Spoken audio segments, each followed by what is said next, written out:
Ain't your average entertainment show. More than entertainment than what's on the screen. Connecting dots on what you see. Welcome to the Entertainment Zone. What is up? It's me, Paul Amadeus Lane, and I am so delighted to have you on our show today. Why? We're going to play our second part of our interview with the amazing LaCretta. If you missed my first interview, make sure you check it out now before you check out this one. And we're going to finish our discussion with her and some pretty awesomeness, the things we're going to learn about her even more. We're also going to be joined by a young lady. I remember when this young lady was 15, maybe even 16. She's one of the stars of the Amazon series Paper Girls. You might remember the interview that I did with her at Comic-Con a couple of years ago. And one thing I told her when I talked to her on the carpet, I said, "You are a star," because her acting chops were amazing. Now, had a little bit of potty mouth in that series, but I'll tell you something. She is just an amazing young lady who has her head on straight, and we're going to find out where did she get that from and what's she up to now. So we welcome you who are listening on our flagship station, ABC News Radio affiliate, KMET, AM and FM. And those who are watching us on our live stream channel, thank you for tuning in. And those who are watching us on our Entertainment Zone with Paul Amadeus Lane channel on Roku and Fire TV. Can't forget about our podcast listeners. What up, Spotify? What up, iHeart? What's going on, Apple Podcasts? And you who are listening to us on Amazon Podcasts, we thank you so much. And all the other podcast formats out there. If we forgot about you, thank you for tuning in. Just shoot me a message, DM me. You know how to find me, Paul Amadeus Lane, on my website, social media, and even LinkedIn. Why? Because I'm a businessman, because I'm about my business, man. All right, without any further delay, here's part 2 of my amazing conversation that I had with the lovely, the awesome, the amazing LaCretta. Yeah, that's awesome. And Leah Remini,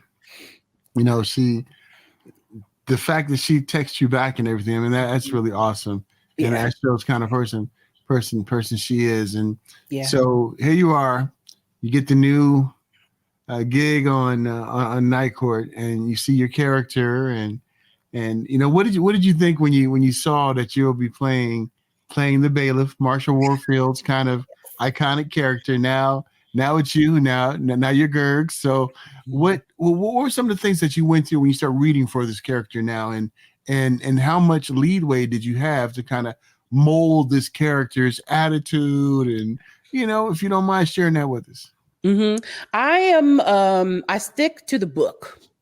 There might be some gems that organically bloom out of a scene, but as far as like what's on the page, that's what I'm going to give you on the page. And as long as I understand, or I think I understand the joke, then I'm able to land it. And I don't know why. I can't rightfully say why that's been happening. But I think I've been in the business for 30 years. I've been doing this for 30 years, which is wild to me. I should say 31 because it's actually, I started at the Coterie Theater when I was 14. So you've done the math now. Now you know how old I am. Which is a question that I see. Like, I Google myself every once in a while just to see what's out there. And the one that tickled me the most was, who is LaCretta married to? And I was like, oh, y'all think I'm married? Okay. I'm married now? Oh, I got kids? Yeah. That, and then how old is LaCretta? Yeah. And so, you don't need to really know how old I am. Just put me in a role that is age appropriate for me. There was a time where, my agents, and this is part of the breakdown between us, was putting me in the running for roles that were 50 to 60. And I was like, well, I know I do have some aunties who are in their 50s and 60s that still look good, but this is not a 50 to 60s face. And so I'm coming into the room and I'm getting stared at of why are you here, from women who were probably in their 70s playing characters who were 50 to 60. So, you know, I as much as I kid about how old I am, there are times when I get called auntie that then I'm like, I don't want to be this age anymore. Oh. But because I am this age, this is what informs a lot of what I do in front of the camera and on stage. Yeah. So, you know, you know, LaCretta, you know what gets me? Because I just had some gentlemen here. I live up in the desert, so what happened? My air conditioner went out, so I had to get a new air conditioner. So I had some guys working here. They were doing good. I thought they were doing a fantastic job until he said, "Sir." You don't like to be sirred? I was like, "Don't call me sir. Call me by my first name. Call me Paul. I am not a sir. I am Paul. Don't LaCretta, when I get hit up with a sir, it's like the hair on the back of my neck stand up. I'm like in dog protect road about to bite. Like, you know, like, don't call me no sir. I'm like, and then they said Mr. Lane. I said, no, Mr. Lane passed away a couple of years ago. That was my dad. I'm Paul. So don't Mr. Lane me, don't sir me. And then we good. You can call me, hey, what's up, homie? What's up, dude?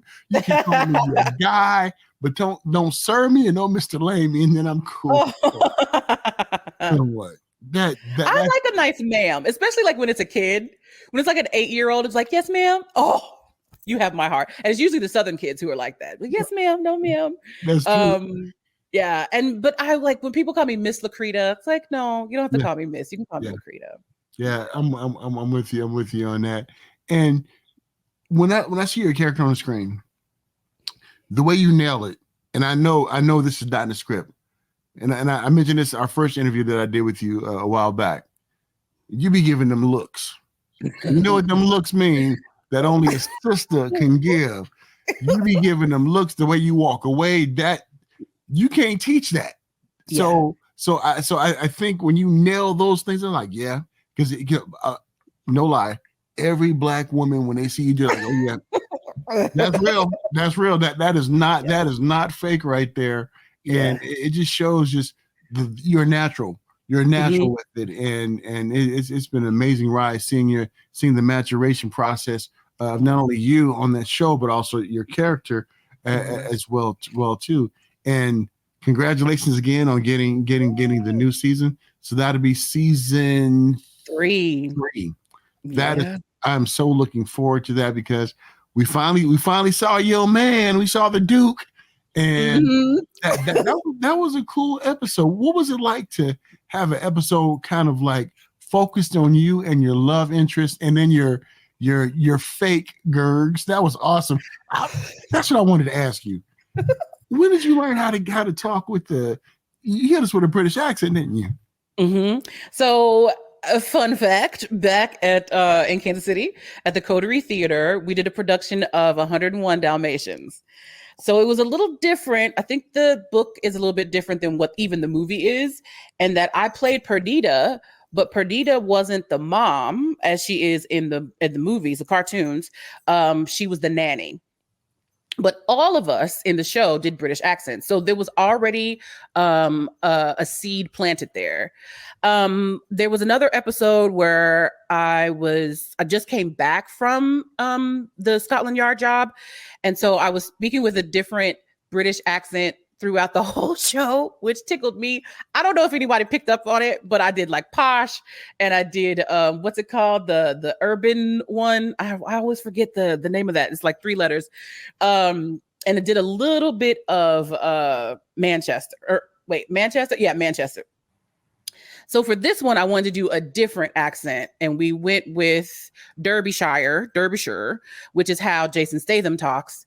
And that was a lot of fun. I wish I would have had the idea to do it sooner. So really, I only had maybe 2 or 3 days to work on it. It was already in my ear, but if I would have thought about that on Monday, I think it would have been a bit stronger. And we didn't really hear Not Gurgs talk much, so I was actually grateful that they cut some of her stuff because it wasn't my best. It was not my best. I thought it was really cool though to see the episode and to do that and check out your skills Yeah. and everything. It seems like, you know, when I talked about this in the beginning of the show, when I first saw you at the press tour, and just the camaraderie that you and Melissa had, and you know it, and I see it translated on the screen, and it seems like you all have a great time. Oh, we do. We talk so much in between scenes. We're always talking. Like, we love being around each other. We miss each other. I have lunch with Melissa every couple of weeks. The kids came over the other day because the June gloom and the gray May. The May gray, yeah. Really, oh my goodness, it wore me out this year. And they came over and they brought me flowers. They brought me this beautiful orchid that I have sitting over there. And they drew me pictures. And then I got like 4 hugs. It was just what I needed to kind of help get me over that slump. And, you know, I'm often overwhelmed. Most of the time I can do that privately, but every once in a while I will get caught. Like, Kapil caught me during our first season. I was just trying to keep it together. We were filming. It was a Thursday pre-shoots, and I'm in that uniform and I'm sitting in the cafeteria and I'm just like, you know, it's fine. You got a couple more hours. Just go a couple more hours. And I look up and Kapil and I lock eyes and I just burst into tears. Mm-hmm. Because I'm just so blessed. I remember our brown shag carpet, and I remember all of those synchronized swimming movies. What's her name? Esther. And every time those just random synchronized swimming moments would happen in the middle of the movie, I would pretend like I was swimming in the brown shag carpet and had no idea that, you know, I would be even living in LA. I knew it existed, but I didn't see myself in that place. And so many shows that I've watched where I was like, gosh, here's a missed opportunity to have someone, Black woman, full-figured Black woman, in this role. What could she have done with this? And now to be that person that people are looking at in a particular age bracket that can be inspired by me. Like, I knew that I wanted to share joy with people. I wanted to share my light with people. I thought maybe I'd be a preacher or something like that. But to have this is even better because I cuss a little bit and I like whiskey. So I feel like this is a better fit for me than the pulpit, if I may be honest. I hear you. And you forgot one F in your description. Full-figured, funny, and fine. You forgot about that. Stop it. You forgot about that. We got to get props out there, and that's and that's what, you know. I kind of went through kind of like the same thing when I started getting into journalism. Like, when I would be on the red carpet, you know, I would be the only as my relatives used to say, only healthy Black guy in a wheelchair, you know, on the red carpet. And at first I would be like embarrassed because I'm like, nobody's here looking like me. You know, I'm like, do they really want me here? You know, I would have this kind of like imposter syndrome a lot. And then when I realized, I was like, okay, look, maybe I'm paving the way for the next person who's in a wheelchair, who's doing all these things, and just kind of embrace the, you know, the moment. And I'm like you, LaCretta, you know, I have those moments where I'm working and I'm like, wow, I get a little emotional too, you know, especially like the stuff I do in the video gaming industry. You know, I'm like, how did I get here? You know what?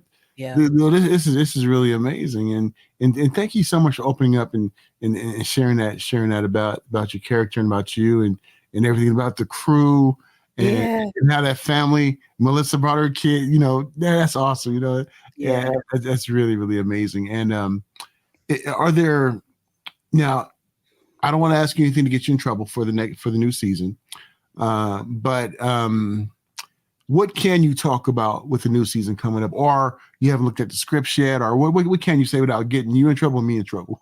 I have absolutely nothing to say. To be honest, we don't know anything. We know that the writers have been in the writer's room. I know people who have seen the first script. but I don't have access to that. And we probably won't get it as we go back in July. So we probably won't get it until the day before, maybe the weekend before we go into work for that Monday. I've always just been like, I'm down for whatever you want to do with Gurgs. Like, let's go. I want to push the envelope because, going back to that episode where we meet the Duke, I surprised myself. You have that scene of vulnerability where she runs to her video game room. Yeah. When I saw it, I said, that's real right there. The video game room. That video game room. I mean, that's your solace. That's your sanctuary. That's how you process and how you get that off of you so that you don't punch anybody in real life. But that moment of what if he changes so much for me and then he doesn't like who he changed for? Like, that moment, I surprised myself. And it was interesting because like we did that take. We had done like 2 or 3 takes before and it was fine. And then my stand-in came over, and I haven't told anybody this. My stand-in came over and she was like, she was standing in for not Gurgs. And so there's a lot of nice things that not Gurgs says to Gurgs to say that you're definitely worth changing for. And she was like, I'm not just saying these words. Like, I mean that, LaCretta. And I was like, wow. And then we did that next take. I'm very much, I've said it a couple of times during this interview, live in the moment. For me, I want to be a vessel. I do believe that spirits step in. I've been stepped into before. And so I want to know the material so much that I can just sit back and not comment on anything, but to listen to the person that I'm talking to. And so when you see those faces, when you see those reactions, those expressions, I've always been an expressive person. And I remember back in undergrad, we had come up to New York to do some plays that were written by our playwriters and directed by our directing students. And one woman, older lady, came up to me and she was like, even your eyes are involved when you act. And that's something that is a blessing and a gift and that not everybody has.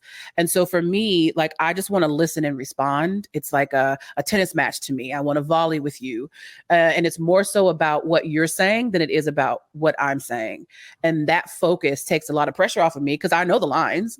So let's just have a conversation and you'll see, second act, our friendships, here, night court, our friendships. They're like, oh, we feel like you guys known each other for years. And for second act, we knew each other for 9 weeks. But it looked like we had been friends for decades. For night court, as our writers flesh us out, then we bloom and we gel together. But again, like, you feel like these people have worked at night court in the Manhattan Third Circuit or whatever it's called for decades. So I like that about me. It kind of reminds me of, since you grew up around spiritual things, the Bible and things like that. It kind of reminds me of that one scripture which says, swift about hearing, slow about speaking. Where we listen twice as much, then we talk and volley, get into that conversation. And that's really an art, because I need to develop that more, because sometimes somebody's talking, I'm like, oh, let me listen. So, you're teaching me some things on how to be a better listener with that, because I think that really makes relationships grow. And friendships grow and everything. And I'm glad that you shared that. And, I would be derelict in my duty if I didn't speak about your love of gaming. So when did you start playing video games? I know you and I talked about this before we started recording, but share with the audience, your introduction into video games. So way back in the day, you whippersnappers, there was a console called Atari. And actually you can see it's backwards. You can see this. I can't reach it over here. This is a Lego Atari that I will be building on stream at some point. Forgive my boxes there. But that is the original console that I started playing on. I want to say it was either Pong or Pac-Man. About the same time. Those were the games that I was playing. I did not have the Atari. We were poor. My cousin had the Atari. We spent a lot of time over there playing Atari with him. And then he got a Nintendo, and wow, everything changed. And then eventually I got a secondhand Nintendo, and I wore that thing into the ground. And then I had some random thing that I keep forgetting the name of. But that was when we were first starting to get into discs. Now, this came out before PlayStation, and it was like maybe a 3DS or a 3DO or something. I keep like taking screenshots of it and saying that I'm going to remember, and then I always forget. But I was playing Battletoad on that thing. Wow. And when at the time I was like, oh, I'm a terrible gamer. I can't beat this game. And then fast forward to my adulthood, and there was a top 10 most difficult games that you could ever play, and Battletoads was on there. And so was there was a Bart Simpson game where aliens had come down and invaded, and it was a side scroller, and you were going from your house, you went through the mall. I never got through the mall. It was a really hard game. And then PlayStation came out. And again, I do what I can within reason to spend time around boys. And I was living in a co-ed dorm. I did not tell my mother that I was moving into a co-ed dorm, and I was almost scot-free. I was getting her back to the elevator to usher her back onto the road, and a guy walked by in a towel. And she saw him, and she was like, oh, okay. And I was like, oh, he probably just came to see his girlfriend, And then she saw a guy come out of the bathroom in a towel. And I was like, oh. And she said, is this a co-ed dorm? And I was like, yeah, I told you. She was like, no, you didn't. No, you didn't. You don't remember? I told you. Yeah, we had this whole conversation. This is the cafeteria, co-ed, close to my classes. And there boys were and towels. No. I shouldn't even be in the hallway right now. That's what this is.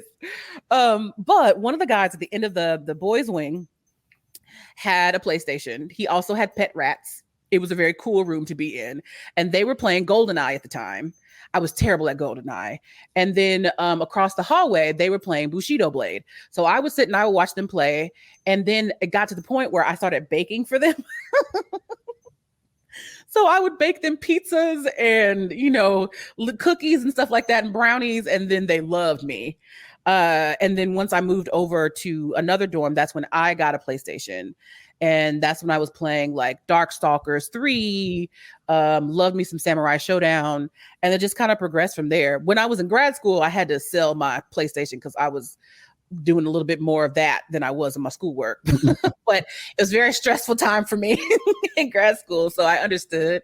But now those games that I was playing on PlayStation, like Bust a Move, Bust a Move and Bust a Move 2, those are my jammy jams, and I cannot find them to save my life. So, but I did what I had to do. Sacrifices had to be made. I had to graduate. That is so cool. And one thing about gaming, and I've shared this story before on other interviews that I've done. I got injured from my automobile accident when I was 22. So what happened was, I was a gamer before that. I loved video games. I had a Super NES. I had Intellivision, ColecoVision. Had Odyssey. So that's how far back I go. Wow. And when I first got hurt, I lost the ability to game. So it wasn't until about maybe almost 10 years later, a friend of mine was like, hey, just try to put the controller in your hand, see what you can do. And then when I did that, it's like I found my long lost friend. And it was a void that was missing in my life, because I was wondering why I was so grumpy. It was because I wasn't gaming no more. And then when I got back to gaming, I was like, this is where it's at right here. And the social impact of gaming, is so important. Some people think, oh, you're just playing those video games, blah, blah, blah.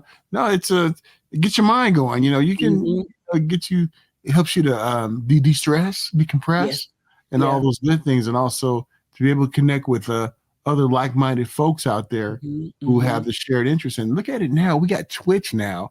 And speaking of Twitch, You got your own Twitch channel. Talk about that. I do. I have 1.9 followers, with 9K followers on the doggone Twitch. It's my third year streaming there, and I love it to death. I'm averaging like 30 people in chat. Everyone's having a good time, vibing. I have one young lady in particular that loves for me to be scared. She definitely has Schadenfreude up for over my fear and jump scares. But we just have a good time. And again, like I love sharing my extra joy with people. And I've had people be like, yo, watching your stream sometimes was the only time that I laughed for the entire day. And I'm like, wow. And that's how I feel about Night Court. People have written on my wall.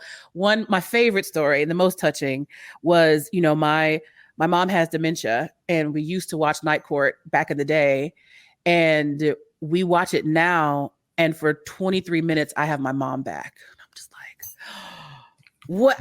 A lot of people can't say that. I mean, like an ER doctor, yeah, I just saved this person's life. But like a lot of people in their day-to-day don't get to impact other people like that. And Twitch has been a way for me to be able to do that. But then also for me to meet people in the industry who are making decisions, who are creating games, who are developing games, and then a whole bunch of DJs. Like, it's not just about video games on there. It's about people sharing their art with you. And the majority of them are playing video games, but there are so many other facets to gamers, and we get to share that online. And just the community around these games, it's not all toxic.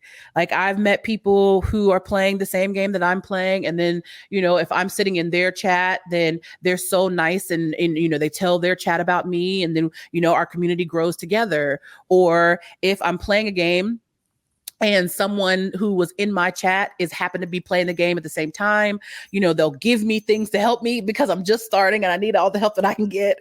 So you meet some really kind people playing video games. And, if you're playing stuff like Call of Duty, there's a lot of toxicity there. But now there's amazing groups like Black Women of COD, because a lot of us get verbally attacked when we're in those COD streets and we're doing well and our shoot game is on par.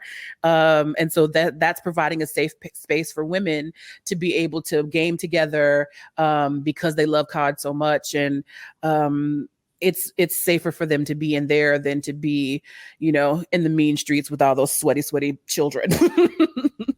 No, that makes sense. Wow, pretty awesome. So how can people find you on Twitch?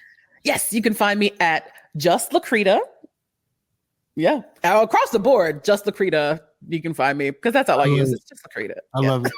And one thing that I appreciate about you, because I was going to do it first, but you beat me to it, is that where we found each other on IG and we connected, and I thought that was really awesome, because I was like, I got to find her so I can follow her and things like that, and that was really awesome. You're an awesome person, LaCretta. And well, thank you. Before I let you, anything else you'd like to share with the audience, the viewer, the listener out there before I let you go?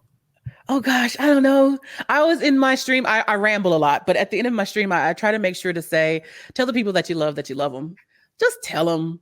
I mean, it makes you feel good. It makes them feel good. And with so much uncertainty in the world, at least we know that we did it, and we can have fewer regrets if something devastating does happen. But then also, spread the love, folks, because we really, really need it right now. Because I'm starting to think about, is this what Revelations was talking about in the book? Oh yeah. Yeah. Global warming is taking over. They said fire next time. And especially you look at 2 Timothy chapter 3 verses 1-5, talk about them critical times, last days. What is it? Wars and rumors of wars. Lord yes. Jesus. Yes, we're gonna turn this into a Tyler Perry movie right quick, sir. Right now, we're about to turn this into some evangelizing right now. But you're absolutely right, LaCretta, and thank you again so much. And one last question. Will Gurgs go back to her platinum hair or gold hair? That's going to be a great conversation to have. There's some class action lawsuits towards the industry and the correlation between bleaches and relaxers and the cause of fibroids and PCOS. So I talked to them about that. I was like, that would be a great, if we want to have one of those more real episodes to talk about stuff like that. These are conversations that we don't really have. I loved it, but I also have to think about my health. My mother passed from uterine cancer.